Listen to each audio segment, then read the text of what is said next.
Hey there, you're joining another episode of Insights with Latrese. I'm so glad you're here.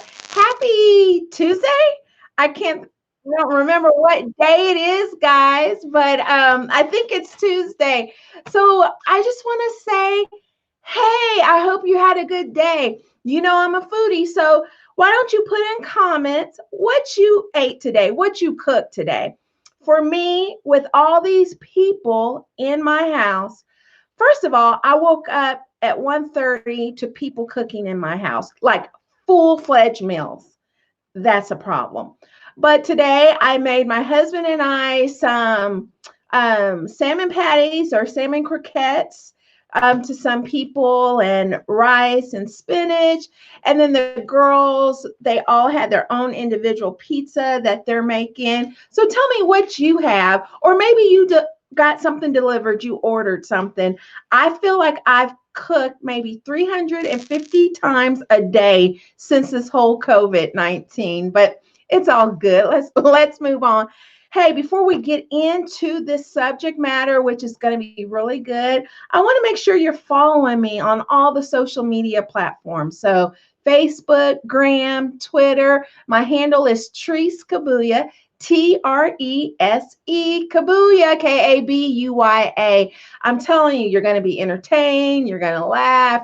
You're definitely going to get some information and some motivation. I can promise you that. And if you just want to hear it on a podcast, I'm on Spotify, Google, and Apple. So definitely you want to listen to that. So right now, go tell, well, I guess you can't go tell someone. So just invite someone to get into this conversation, because it's going to be deep, it's going to be powerful, and very motivating, because the subject matter is just this: how do you stay motivated in COVID-19? You know, it's already hard enough, the hustle and bustle of life. But now we are in a crisis. And I know people keep saying the new normal, but I kind of am challenged with the new normal, because I don't want this to be my new normal. This is just kind of like survivor mode for me. This is just what I have to do, the adjustments, but this is not what I choose my new normal to look like. So anyway, with that said, but there's still things that have to go on. And motivation is one of the things, because you have to be motivated to get up, to just brush your teeth, you know, knowing that you're probably not going anywhere. Well, I have the right person today for this topic. Let me just go ahead and just read who this guy is, okay? He's an entrepreneur. He's an educator. He is a strategist. He is a host. He's a professional athlete. And listen, I haven't even touched the surface of everything he does.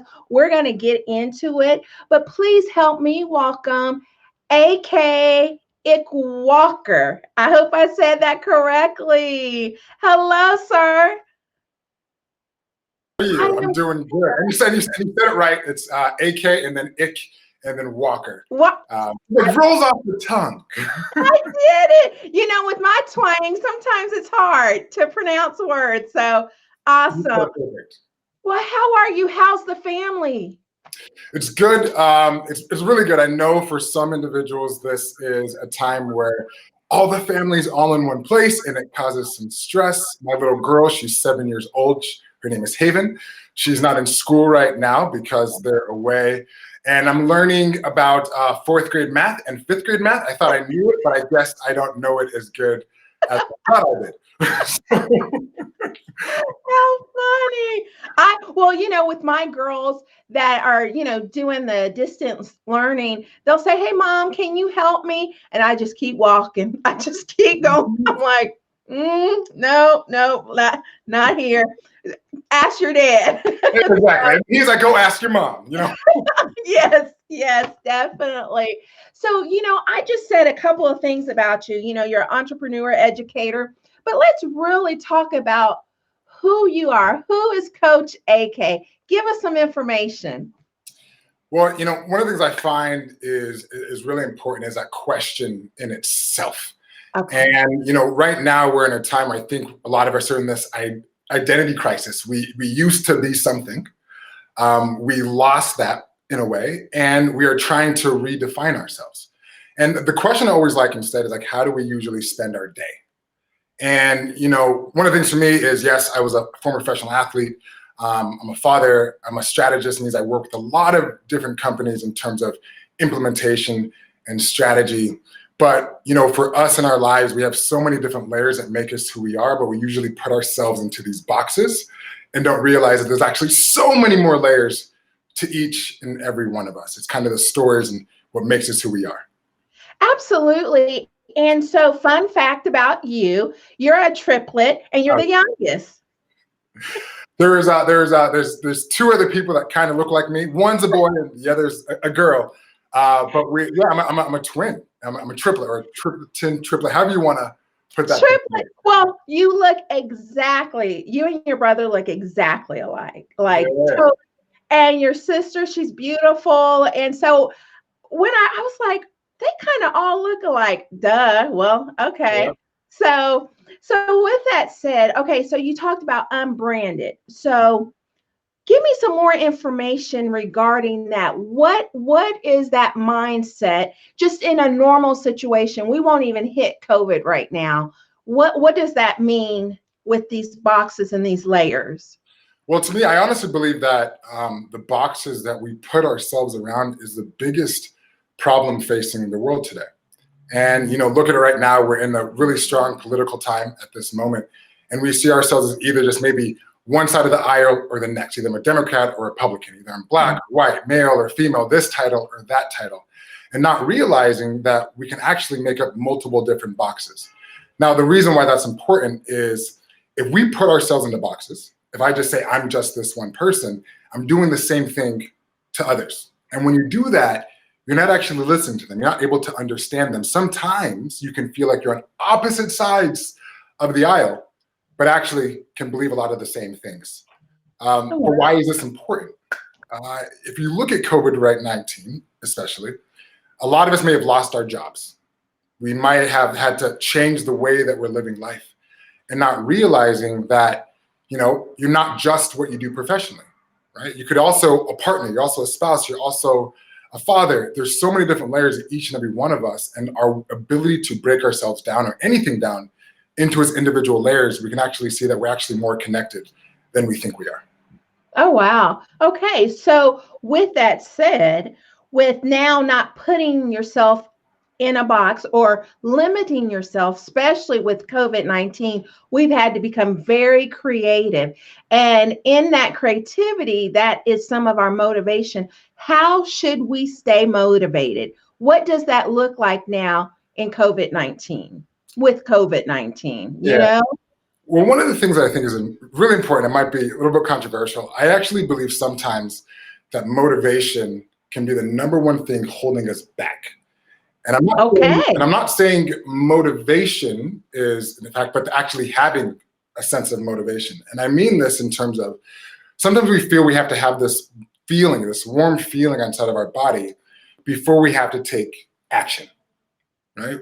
And you were talking about this beforehand in the start. Like when we wake up, most of us, for the most time, we don't need to get motivated to brush our teeth. We just do it. Every single day, we just go to work. And so if we're always waiting for a feeling inside before we take action, before we do something, it's actually going to be the limiting factor that probably stops most of us from doing things. Wow.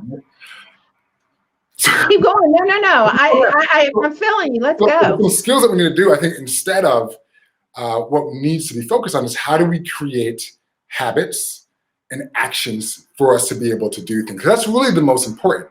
It is, you want to do something, but you don't have the motivation to actually move forward in doing that.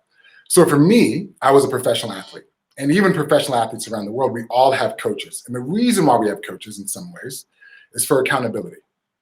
So during this time to stay motivated, one of the things I think is the most important is how can we add more people into our circle to help us stay motivated, an accountability partner, right? Because when you're at home, nobody knows if you wake up 2 hours past your alarm and don't do a workout. Nobody knows if you're doing the work that you need to. So it might be the time to actually lean on other people to create a community, even if it's virtual, to hold ourselves accountable is one step. Okay, give me a second step. Okay. Usually when we're talking about motivation, we'll talk about on January 1st. We all have these goals and these ideas of what we want to do.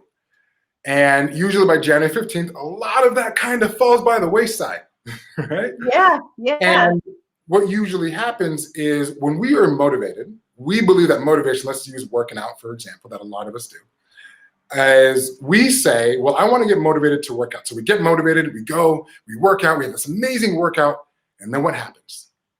We stop. We stop. The feeling leaves us and we're done. Exactly. Something called life steps in the way, right? You got everything to do, work comes in the way, you just get too sore. But what we should do is, what are going to be the habits that help us stay motivated even when the motivation is gone? So when you get that big feeling of getting excited, instead what you should do is, what's a task you can do that helps you stay active even when that feeling goes away? So for example, when you get excited, don't eat a good meal. Instead, maybe go to the store and buy a week's full of healthy foods and throw out everything else. So when you come back, when you no longer have that motivation, what are you gonna do when you open up that refrigerator? You're gonna have healthy food. The same thing goes with, we'll say, working out. Right? Instead of going out there and doing a hard workout, maybe this might be the time of saying, hey, I'm gonna get an accountability partner and I'm gonna sign up for a gym membership that we go to together. Right? So how can you stay motivated even when that feeling of motivation is gone? So I got a bunch of questions in that one statement. But so motivation, really, it's good, and it's good to be motivated, but it's really an emotion that can sometimes stifle or limit you, because it's not always a positive thing. Because if you're not motivated, then oops, I'm not going to do A, B, or C. Exactly. So also, you do something. Now, are goals, in your opinion, good, bad, or what?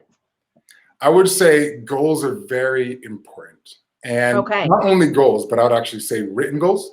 So 3% of us actually write our goals down. 3%. The vision. Yeah, 1%. And then 1% actually review our goals on a daily basis to see if we're on the right track. Okay. Now, why is that important? The first one is important is, if I asked you, like right now, how do you schedule your days? Like, what system do you use to schedule your day? Well, first of all, don't be calling me out like that. No. We're just saying most people, right? Okay. They might put it in their calendar, their iPhone. Right. They write down things. I'm a writer, so I write down everything and do a check off. Okay. No, not judging. These are just questions. Okay. But what would happen, like, you have your list, like, let's say for mine, I put mine on my iPhone in terms of scheduling throughout the day. If all of a sudden I lost my iPhone, what would happen? I wouldn't know if I'm missing meetings. I wouldn't know what's going on, right? So in the same way we put things in our calendar to remember them, the same thing about writing the goals down, because we have so many different bits of information that's hitting us on a daily basis. And when we write it down, it just keeps us, oh yeah, I remember, I need to focus on that, right? When we're getting hit with so many different stimuli. So that's a really important thing about writing it down, because we're also owning it. Okay. And then, because writing the vision, it makes it clear for you.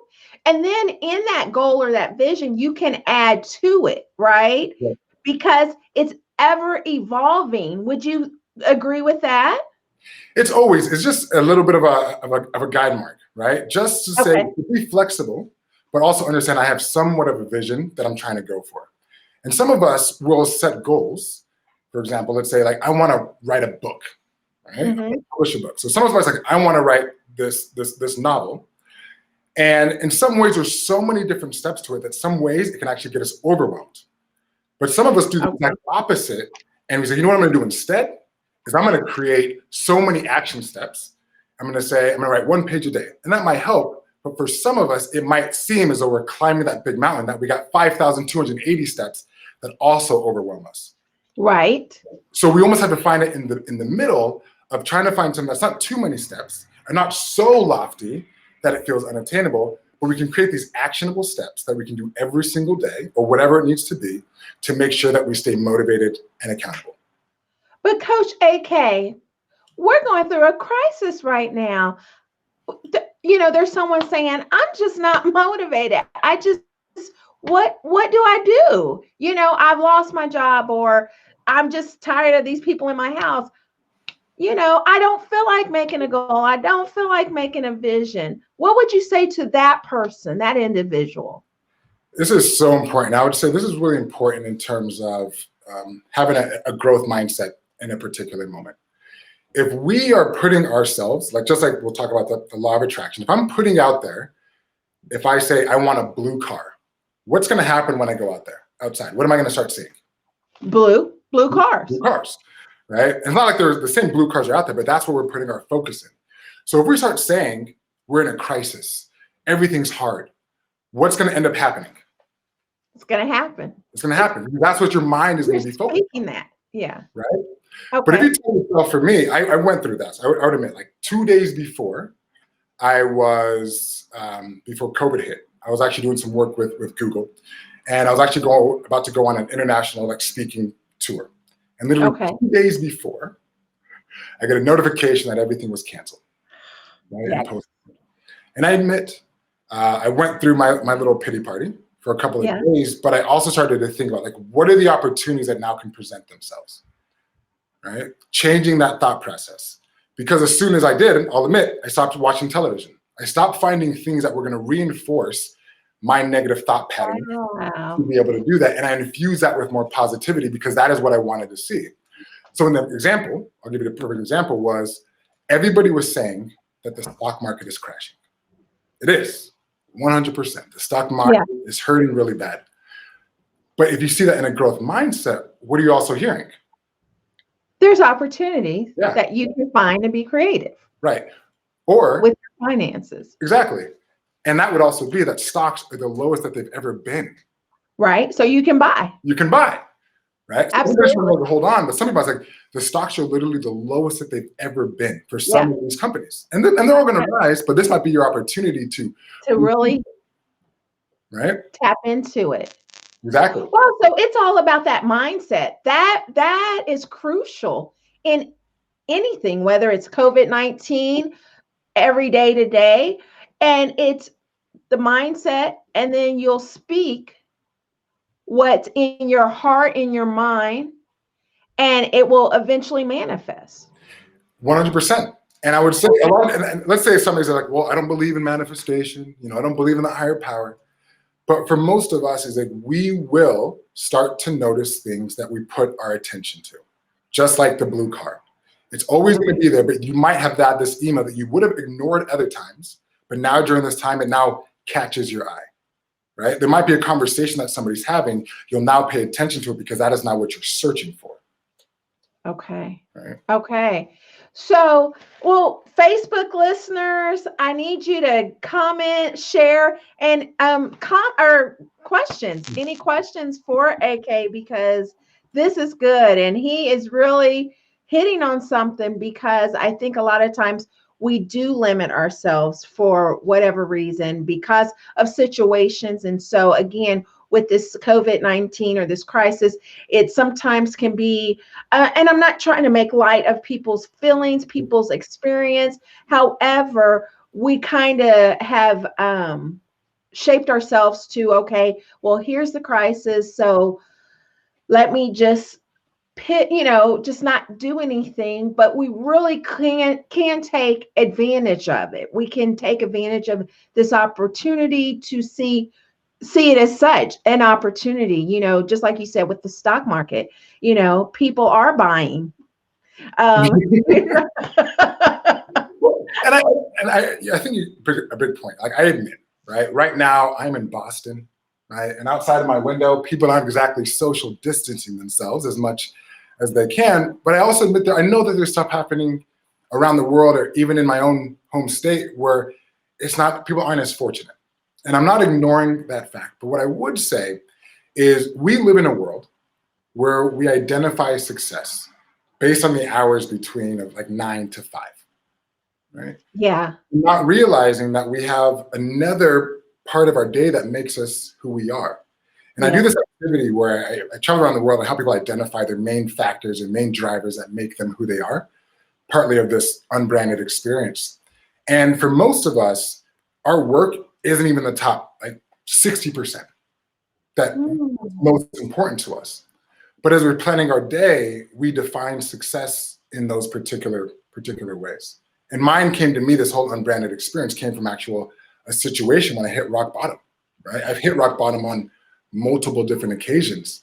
And it was through doing this international sports diplomacy initiative with the US government where I thought my whole life was going to change, right? It was in 2016, I was making this decision if I was going to do the Olympics or if I was going to do this sports diplomacy initiative. And I thought my whole world was going to change. And, long story short is, the night before the event, I thought things were going to, be working out well, but we got this unfortunate phone call the night before the event that said we're going to come up with a whole bunch of money or it's going to be the safety of my team getting out of this particular region safely. And I got this FaceTime call from my daughter, and she was 3 years old at that time. And she was super excited, like, Daddy, guess what? I'm like, what? Like, what do you want?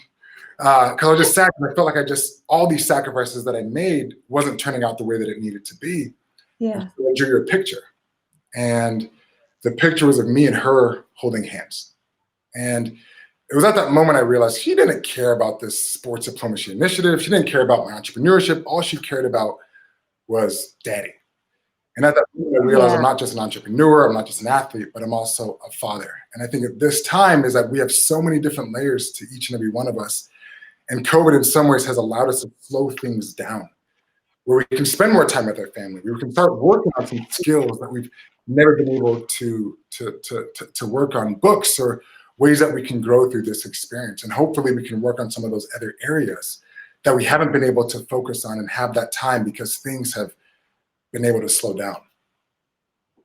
Absolutely. I know for our family, we definitely have slowed down because I don't have sports to take them to. I don't have all these different activities. And it has really allowed us to tap into our creative juices here at home. And so it's been wonderful, other than my grocery bill. Other than that, other than that, we're good. We're good. So today my daughter said, Mom, at least you can afford us. So again, it's the mindset. I mean, I wanted to look at her and like get a job, but I didn't. I said, you know what? You're absolutely right. And so it's just those little things. Well, we're wrapping up, but just one more thing. One last insight you can give this listening audience. You have said some powerful things. I know that I'm here. I'm right. You can't see me, but I'm down here taking notes as you're talking, And what's one last thing you can leave our audience regarding motivation, regarding stepping outside the box and not limiting yourself? Yeah, and I'm gonna end this with a quick story. And imagine that you are, you live in this house, right? And in your house, everybody, how they saved money was put money in a shoebox underneath the bed, right? Yeah. One day you decided to get on your bike and go 20 miles up the road, and you go to this little cafe. And in the cafe, they said, hey, are you ready to pay? And you start to bring out your money out of your pocket, and the person next to you said, hey, yeah, here's my card. And you start to look over like, what do you mean? What's this card? And it's just my debit card where I put my money in a bank. And you're like, what's this bank you speak of? Right? Yeah. Right. And then what's up happening is you go like, okay, well, there's this bank right up the road. You end up going to this bank, and all of a sudden they start talking about like stocks and investments and all these different things. Right? The reason why I give you that kind of story is that I think that's really important time about exposure. Right? You're only going to understand basically what's in your worldview, but this might be the time for you to really get outside of your comfort zone because you never realize the information, the knowledge that's already out there that you can find that can help you get to the next stage. And it's not about getting from point A to Z, but just what can you do 1% each day? Because at some point, this is all going to be over. And every single day, that 1% of those tiny little muscles that you're building. And by the end, you're going to realize you can almost, can lift a house. But in that moment, it felt really hard as you're going day by day. Wow. Wow. Okay. That's deep. That's good. That is definitely something that you can kind of ponder on, and it's just do something. Be creative. That mindset is everything, Coach AK. It's everything. And so I just want to thank you for this powerful episode and all the great information that you've provided. If someone wants to follow you or maybe have you coach them virtually, how can they get a hold of you or contact you? Yeah, I mean, there's two different ways. I'm involved in a lot of amazing projects and initiatives domestically and internationally. But they can reach me on LinkedIn. That is just my name, AK, and then Ikwuakor, Ikwuakor, or they can even go to my website at akunbranded.com. Awesome. Sir, it has been such a privilege and honor to talk with you, to chat with you on today. You have definitely brought the fire, the good information that we needed to go on to move forward and not limit ourselves, get out the box, get the box just out of our way, and just be all that we can be. Exactly. And I might just be breaking down those boxes and just realizing that you're not just what you are. You might just be, if you're in HR, obviously you're working on so many different other skill sets, these minute skill sets, you may not realize that it may connect in other industries and other areas when you break it down. Where were you when I was in grade school talking this much, and my teachers and my parents did not realize that this talking would allow me to do so many things. So many. Now I can go to my mom and dad and say, see, all that talking back in the day is now why I'm here today. Sir, thank you so much. I appreciate you. Take care. Take care. Okay, listeners, was that not just fantastic and fabulous? Right there, his inspiration, his motivation is just like, okay, let me make sure that my mindset is right. And that is my insight. That's my takeaway for myself and for you. Get your mind right. It's not about a feeling, it's not about emotion, it's about succeeding in life, doing what you're called to do, fulfilling that purpose. And it's not always going to be woohoo, yay. But what you have to focus on is the purpose. Why are you on this earth? To serve others with your gift. And so that's what you need to stay focused on. That's how you stay motivated. Not a feeling, but a mindset. Thank you for joining me again for another edition of Insights with Latrese. You know what? God designed real life for the real you to live it real good. I'll see you next time. Take care.